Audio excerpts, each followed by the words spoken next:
My name is Claire Dawson, and for most of my life, my family treated me like furniture. Always there, never seen. At birthdays, they forgot my name on the cake. I sat behind the camera at Christmas while everyone else posed for photos. They never asked how I was doing, just what I could do for them. But this Thanksgiving, I decided to show up. Quietly, calmly, with a little secret. As my brother poured the wine and my mother laughed too loudly, I leaned back in my chair and said, "Did I tell you I sold my company?" Everyone froze. I guess the deal closed at $140 million, and that's when everything changed. Thanksgiving morning smelled like cinnamon and fake smiles. The air was heavy with the kind of warmth that only families pretend to have. I stood outside my parents' house for a long minute before knocking. The same house I grew up in, the one that held more silence than love. When Mom finally opened the door, her eyes widened. "Claire?" Her voice cracked like she'd seen a ghost. "It's been, 5 years?" "6, I said. Her smile twitched. "Well, don't just stand there. Come in." Inside, everything looked smaller. The living room still smelled like lemon polish and disappointment. Dad was in his usual spot, reclined in the old brown chair, watching football. He glanced up. "Oh, you made it. No hug, no warmth. Just acknowledgement, like a stranger showing up to a meeting that didn't need her." My brother Matt was setting the table. Perfect Matt, golden child, high school quarterback, the one who never gave his parents trouble. When he saw me, he grinned. "Look who finally remembered we exist." "Nice to see you too," I said. He laughed. Wow, still sarcastic. Some things never change. I didn't answer. I'd learned long ago that in this family, silence spoke louder than honesty. That morning felt like walking through an old movie, the kind where you already know the ending, but you watch anyway. Mom fussed over the turkey. Dad shouted at the TV. Matt bragged about his new truck and his promotion at Dad's firm. And I poured coffee and pretended it didn't hurt. Mom handed me a stack of plates. "You can set the table," she said, like she was giving me purpose. I smiled faintly. "Sure," she hovered. "Be careful with the china, Claire." "That set's expensive." Of course it was. Everything in this house had value, except people. I set the plates one by one, each clink echoing years of being overlooked. Every sound was a memory. The time Dad forgot to pick me up from school. The time Mom called me Melanie, my cousin's name, at my own graduation. The time Matt crashed my first car and I got blamed for leaving the keys out. They never saw me. Only the version of me that fit their story. Quiet, forgettable, convenient. When we finally sat for dinner, I noticed the extra effort. New tablecloth, candles, gold napkin rings. Everything polished perfect, like a photo shoot for a family that didn't exist. "Claire, do you still work in computers?" Dad asked, carving turkey without looking up. "Something like that," I said. Matt smirked. "Last I heard, you were doing freelance stuff. From home, right? Must be nice not having real hours." "Yeah," I said. "Nice," Mom chuckled. "Well, maybe someday you'll settle down. Find something steady." I took a slow sip of water. It was almost funny. The last time I'd spoken to any of them, I was living in a studio apartment, surviving on instant noodles and insomnia. They didn't know what came after. The sleepless years, the risk, the building, the selling. They didn't know about the nights I coded until dawn. The investors who laughed at me. The deal that changed everything, because they never asked. The doorbell rang. Matt's wife, Jenna, arrived. Perfect hair, perfect dress, perfect smile. She kissed Mom's cheek and gave me the polite once-over. "Claire, oh my God, it's been forever." "Yeah," I said. "Forever sounds about right." She laughed like she didn't notice the sting. "We should totally catch up later. I have to tell you about our new lake house." Of course she did. They always had something to show off. The car, the trip, the house. It was their language, their currency, and I'd been broke for too long to speak it. We took our seats. Mom said grace. And for a few quiet seconds, I almost believed this moment could be normal. Then Matt looked up and said, So, Claire, what's new? Still living in that little apartment? I smiled softly. Not exactly. Oh, finally moved out of the city? Something like that. He grinned. Let me guess. You finally got a real job. I looked at him. Yeah, something like that. The table laughed, like it was a shared joke. Except I wasn't laughing. Dinner stretched on. Dad talked about his golf club. Mom asked Jenna about the Christmas decorations. Matt complained about taxes. And me? I just listened. Because for years, that's all I ever did. Listened, faded, waited, until that moment. When the plates were cleared and the laughter softened, Mom poured wine and said, "You know, Claire, you really should visit more. Family's important." "Yeah," I said, my voice calm. "I've been busy." "Doing what, sweetie?" That's when I decided. Right there, between the cranberry sauce and the candlelight, I realized I wasn't invisible anymore. Not tonight. I looked around the table, at my father's folded hands, at Matt's smug grin, at Mom's rehearsed concern, and I felt detached, like a guest at my own funeral, the person they thought I was, quiet, small, forgettable. She died years ago. And no one noticed, but her ghost was sitting right here, smiling, waiting. I swirled the wine in my glass and said it casually, almost as a whisper. "I sold my company last month." The room went still. Forks froze. Glasses stopped midair. Matt frowned.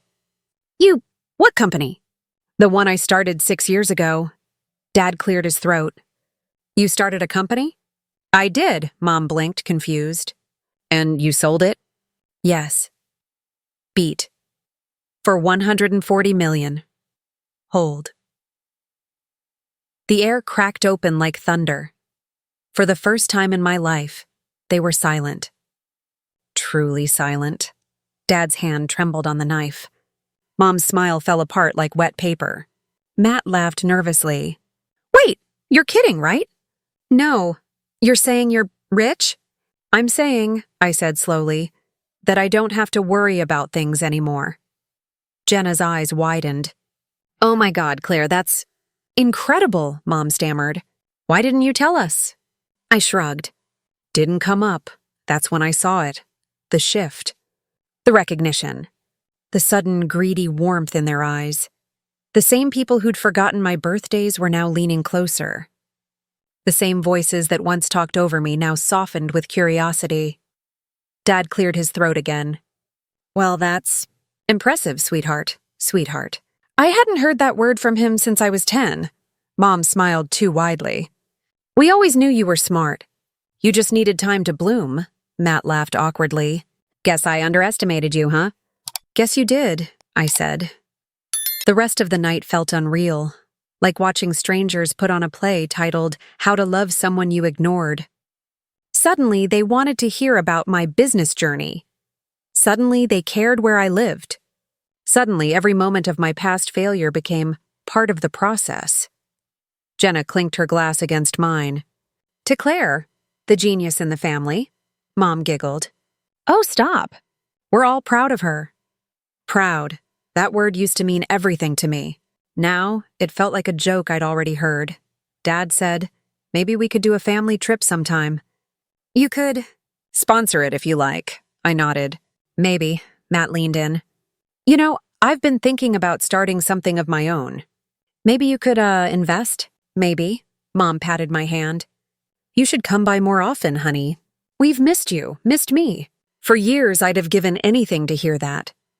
Now, it just sounded like a line from a bad script. When dessert came, I excused myself and stepped outside.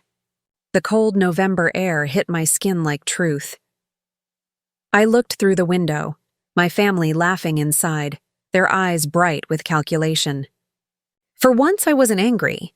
I wasn't even sad, I just understood. They hadn't ignored me because I was invisible. They'd ignored me because I wasn't useful. And now that I was worth something, suddenly I was visible again. I thought about the girl I used to be, desperate for approval, hungry for affection. She would have gone back inside, smiling through tears, grateful to finally belong, but not me. Not anymore, I checked my watch. My driver will be here soon. Before leaving, I slipped my phone from my coat pocket and opened a voice memo. Note, I whispered. They only love me when I have something they want. Remember that.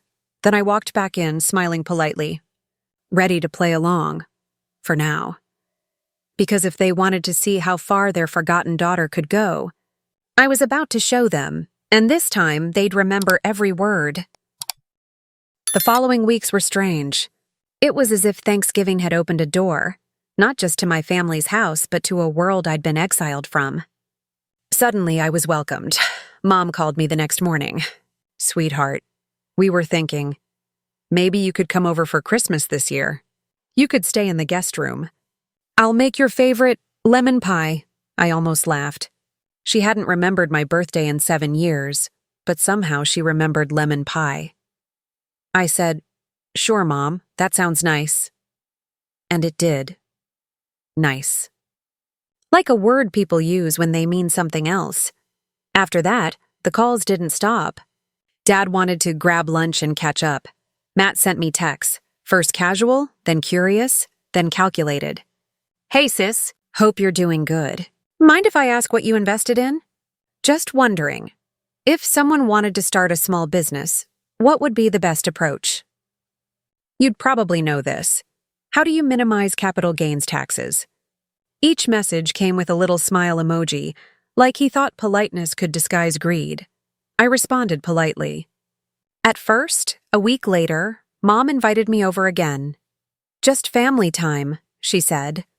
When I arrived, the house looked staged, candles lit, new curtains, expensive wine on the counter. Matt was already there wearing a sweater that screamed, I'm trying too hard. They greeted me with smiles too wide, too rehearsed. Dad clapped me on the back. Good to see you, kiddo. Proud of you. Always knew you'd make it. He hadn't said proud since my college graduation, the one he almost skipped because of a golf tournament. I smiled. Thanks, Dad. We sat down. And then, the real reason for the invitation appeared. Matt leaned forward, elbows on the table. So, I've been thinking about starting a business, he said. Something small, maybe tech-related. And, well, I thought maybe you could, invest, Mom added quickly. He's got such a great idea, Claire. You could really help him get started, Dad nodded. You've got the experience. He's got the drive. It'd be a family venture. There it was. Not even subtle. Not even an attempt to hide it. They didn't want to know me. They wanted to know what I could give them. I sat back and listened. Matt's voice filled the room, a stream of half-baked ideas and buzzwords. He didn't know what he was talking about, but he spoke with confidence, because he'd always been told he could do no wrong. So what do you think? He finally asked. It wouldn't take much. Maybe 200 grand? That's nothing for you, right? I smiled faintly. It's not about the amount, Matt. It's about the idea. He frowned. What's that supposed to mean? It means, I said, that if you don't understand your own business model, you shouldn't be asking for money. His jaw tightened. Wow, okay. Guess some things never change. Still think you're better than everyone else. Mom jumped in. Claire, that's not fair. He's just trying. I looked at her. I tried too, remember? For years. Nobody cared then. The silence was sharp. Dad cleared his throat. We're not here to fight. No, I said quietly. You're here to ask. I stood up, slipped on my coat and smiled. Thanks for dinner, and I left. For days, my phone buzzed with messages. Claire, you overreacted. We were just trying to include you. You've changed. Success got to your head. Maybe it had. Or maybe for once I was just seeing clearly. But that's the thing about distance.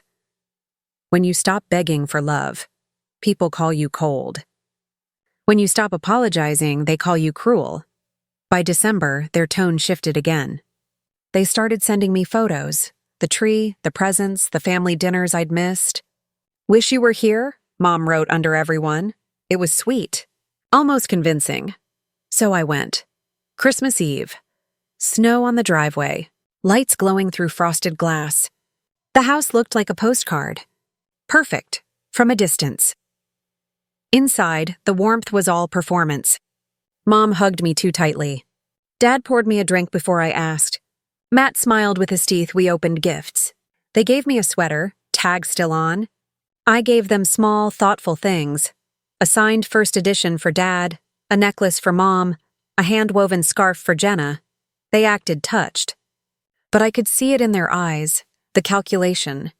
Each one was wondering if I'd brought something bigger. After dinner, Dad leaned over his glass. "So, Claire," he said, "what are you doing with all that money? Real estate, stocks?" "Mostly philanthropy," I said. Mom's smile flickered. "Oh, that's nice. But don't you think it's risky, giving away so much?" "I don't see it as giving away," I said. "More like investing in people," Matt scoffed. "You sound like a motivational poster." I looked at him. "Better than sounding entitled." He froze. "Excuse me?" "Nothing," I said. Just thinking out loud. Later that night, as everyone slept, I sat by the fireplace scrolling through old photos on my phone. Screenshots of text messages, ignored calls, forgotten birthdays. Evidence of absence. I thought about all the years I'd spent trying to earn what should have been unconditional: attention, respect, love. And now, when I finally had power, they came running. But what if I used that power differently? Not to hurt them, not yet. But to teach them, because some lessons you can't deliver with words, only with silence. January came. Mom called every other day. Dad sent links to family vacation spots. Matt invited me to brunch like we were best friends. It was almost impressive, the transformation. They went from ghosts to loyal disciples overnight. So I tested them. One morning, I sent a message to our family group chat. "Hey, thinking about investing in something new. Maybe I'll pick one family member to partner with." The response was instant. Mom: "Oh, honey, that's wonderful. You know your brother would be perfect for that." Dad: "You should talk to us first. We can help you decide." Matt: "Wait, really? I've got a ton of ideas." I watched their messages flood in. Excitement, flattery, fake encouragement. Then I put my phone down. For the first time in my life, I wasn't the one begging for attention. They were, and it felt quiet, peaceful. But peace doesn't last in families built on control. A week later, I got a call from Jenna. Her voice was sweet, careful. "Hey, Claire. Just wanted to say, Matt really admires what you've done. You've inspired him, has he?" "Yeah. He's been working on a business plan. Would you mind looking at it?" "Just a few notes, nothing big." I sighed. "Send it over," she did. It was terrible. Generic, copied phrases from startup blogs. No originality, no effort. I didn't reply. 2 days later, Mom called again. "Claire, honey, Matt feels like you're being distant. He really looks up to you. Can't you at least support him?" I closed my eyes. Support.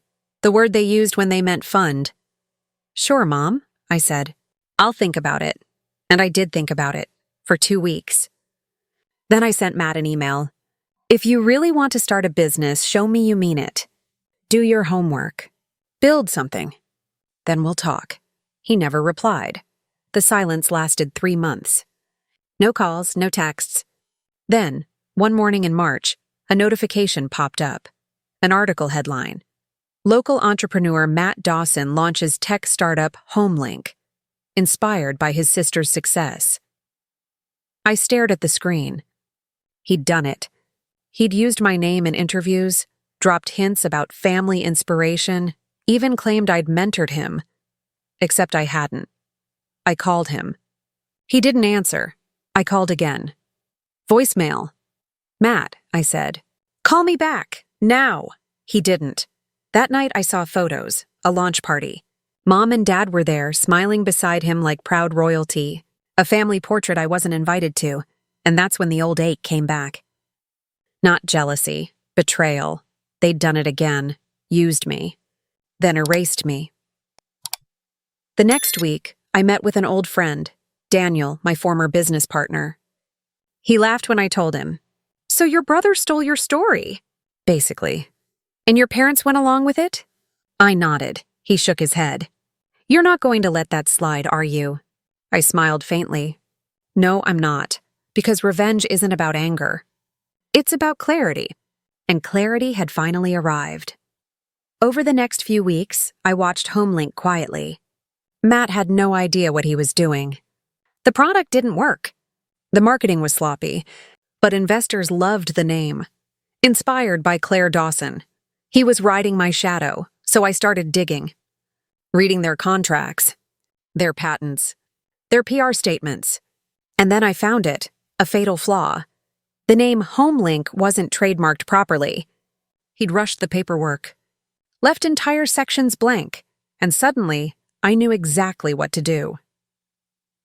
That night, I sat in my penthouse office, city lights glowing like quiet applause. I drafted an application, filed a few documents, made a few calls. By sunrise, the trademark for HomeLink belonged to me, not out of spite. Out of precision, because revenge, when done right, isn't messy, it's methodical. When the notice arrived at Matt's office a week later, I imagine his face went pale. Because I got a message that afternoon. Claire, we need to talk. And for the first time in years, I smiled. For weeks after I filed the trademark, I watched from a distance like a surgeon waiting for the anesthesia to take effect. Not because I enjoyed the pain I was about to cause. Because I wanted it to be clean, precise, unmistakable. First came the letter, a crisp, lawyer-headed envelope delivered to HomeLink's office. Matt called my number 3 times before he answered, voice thin. Claire, what is this? I protected a name, I said. Calm, civil, controlled. You used my story. You used my family's name. You used me. His laugh sounded small. You can't do that. We've already raised money. You rushed the paperwork, I said. You left the mark exposed. It was sloppy. There was a pause, then quieter. So what now? You have options, I said. We can negotiate. Negotiation sounded like the grown-up thing. So I let them make the first move. They offered me cash, a figure meant to sound generous. They offered apologies on paper, carefully worded. They offered a press release that never actually said my name. They begged me for discretion, for a quiet solution. I declined. Not because I wanted money. Because money was never the point. The point was true, so I went public. The morning the blog post went live, my inbox filled with messages. My PR team pitched a simple, elegant piece, a founder's essay about identity, ownership, and being seen. It mentioned HomeLink by name, it mentioned inspiration, and it mentioned appropriation. It included a screenshot, Matt's early interviews, his quotes about family mentorship, taken out of context. Headlines did what headlines do. Founder reclaims family legacy. Startup drama, the cost of borrowed stories, investors called. Reporters called. Friends called. Matt called first, frantic. You're ruining me. Maybe you shouldn't have used me as a prop, I said. Maybe you should have done the work. He tried to threaten. Tried to shame. He accused me of sabotage. Of being petty. Of forgetting where I came from. All the old lines. The same script they always returned to when things got uncomfortable. Then the investors started to ask questions. Because people who put cash into a company don't like legal uncertainty. Because when a name is on the line, the brand is on the line. Because suddenly, the story Matt sold investors, the story with my name in it, looked messy. One of their lead backers requested a meeting. The tone was not friendly. We invested in a team, the partner said. We didn't invest in family drama. He asked for documentation, for proof, for a certainty Matt couldn't provide. That week, a board call happened. I didn't attend. I watched from my window the city folding away beneath the rain. I watched Matt try to steady himself in front of men in suits. He lost the vote. They froze his account to review legal exposure. They demanded contingency plans.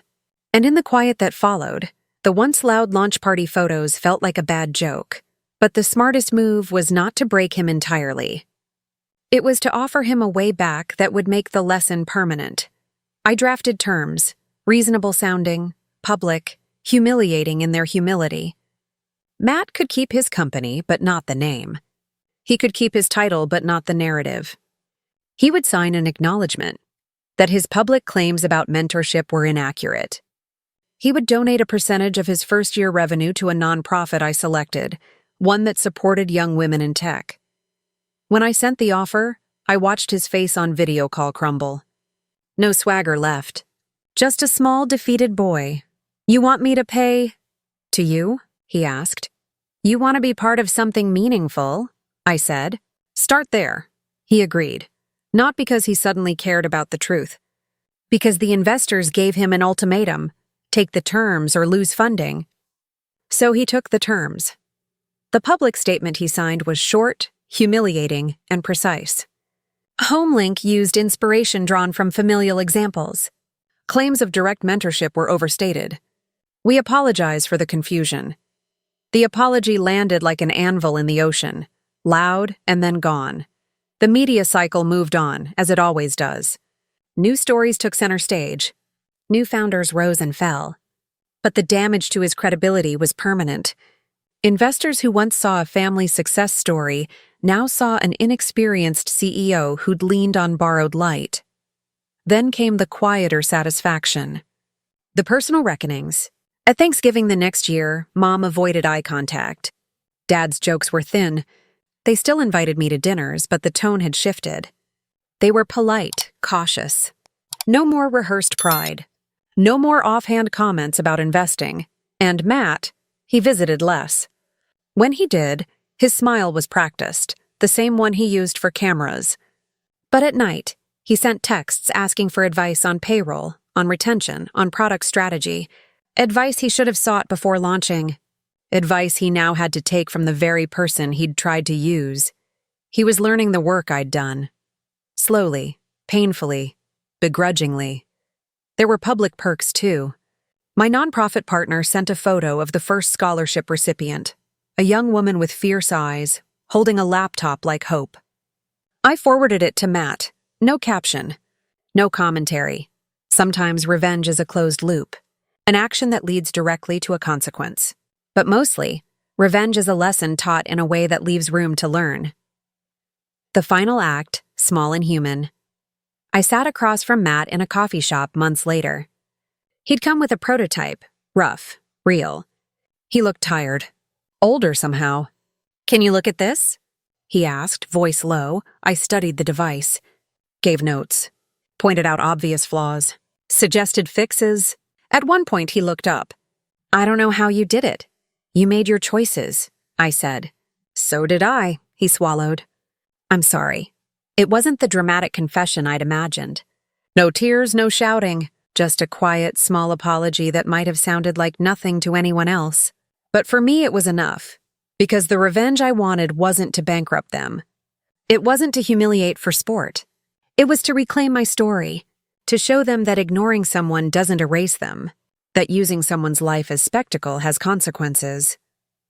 When I left the cafe, the air was thin and bright. I felt lighter, clearer, like someone had finally cleaned the windows of my life. And as for Matt, he had work to do. Real work. Maybe that would teach him more than any courtroom ever could. That night, I uploaded a short post on my personal site. A photograph of the old brown chair in my parents' living room. Caption: "Some things are heavy until someone moves them." It collected comments, anger, praise, indifference, life, but mostly it felt honest. And in honesty, there is its own kind of victory. A year later, Thanksgiving came again. Same table, same house, same smell of cinnamon and old apologies. But this time, something was different. I walked in without hesitation.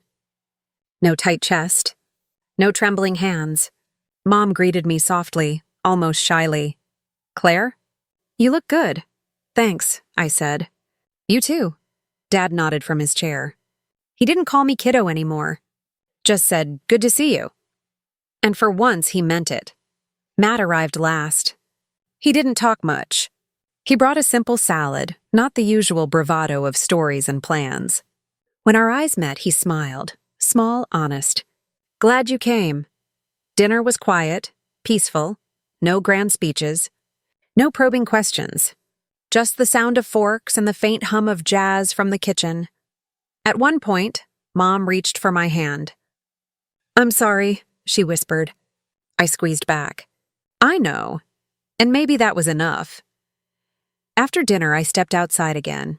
Same porch, same cold November air. Only this time the silence didn't ache. It soothed. The stars looked sharper. The air smelled like freedom. I thought of the girl who once stood here years ago, invisible, waiting for permission to matter. She was gone now.